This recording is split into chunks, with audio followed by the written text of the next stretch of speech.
ये मुर्गा ज़िबा कर रहा हूँ। मैंने कहा वीडियो बना लूँ ताकि और मुसलमानों को रहनुमाई मिल जाए।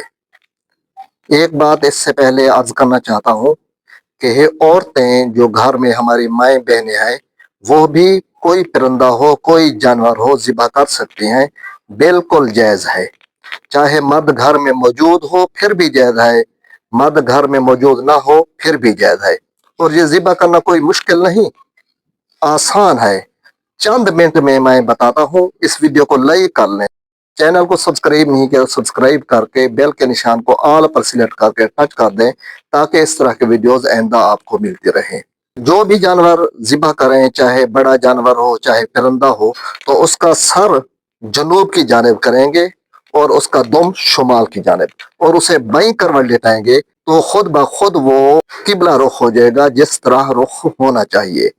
ज़िबा से पहले वुज़ू करना जरूरी नहीं, बगैर वुज़ू के भी ज़िबा कर सकते हैं। तो ये ज़िबा करते हैं, आप तवज्जो से देखिएगा, इंशाल्लाह आपको फायदा होगा।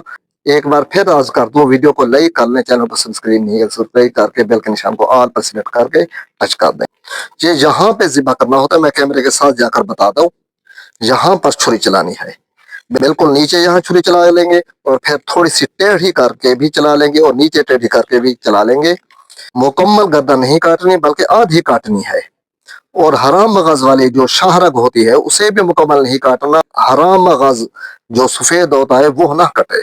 थोड़ी सी नीचे छुरी चला लेंगे, आधी काट लेंगे, फिर थोड़ी सी टेढ़ी करनी है ऊपर की तरफ इस तरह, फिर थोड़ी सी नीचे की तरफ टेढ़ी करनी है, क्योंकि यहाँ रड्डियां होती हैं जिनको काटना जरूरी होता है।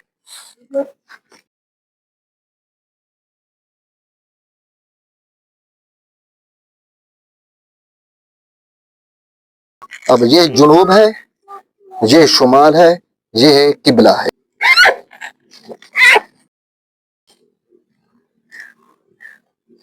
बिस्मिल्लाहि अल्लाहु अकबर।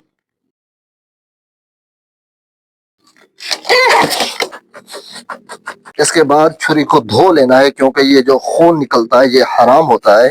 तो छुरी को धोकर फिर आगे काम करना है। और ये ख्याल रखना है ये छुरी आपके हाथ पर भी ना लग जाए।